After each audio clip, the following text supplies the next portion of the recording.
కానీ ఆయన ముందుకొచ్చి మీరు విజువల్స్ కరెక్ట్గా చూసుకున్నారంటే ఆయన మీడియా వాళ్ళకి నమస్కరిస్తూ ముందుకొచ్చారు.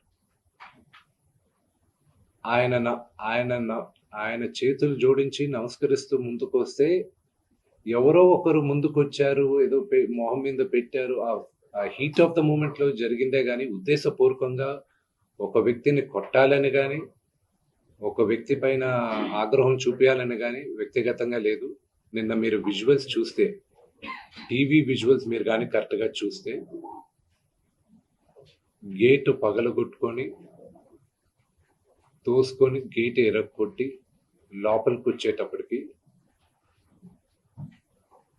ఒక తండ్రిగా ఆయన రియాక్ట్ అయిన విధం చాలా తక్కువని నా భావన. ఆయన గాయపడిన ఆయన వాళ్ళ ఫ్యామిలీతో నేను టచ్లో ఉన్నాను, వాళ్ళ ఫ్యామిలీ మెంబర్తో మాట్లాడాను, వాళ్ళకి చెప్పాల్సింది మేము చెప్పాం. We're in touch with them and it is a really unfortunate incident. I wish this did not happen. ఇది జరుగుండకూడదు. It's really unfortunate. It happen.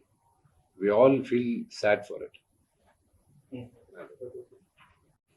But I also request the media, మీ అందరిని కూడా నేను నా విన్నపం ఏంటంటే, మీకు ఫ్యామిలీస్ ఉన్నాయి, మీకు ఫాదర్స్ ఉన్నారు, everybody's got their own families. I request you to have a little bit of restraint. That's my only request.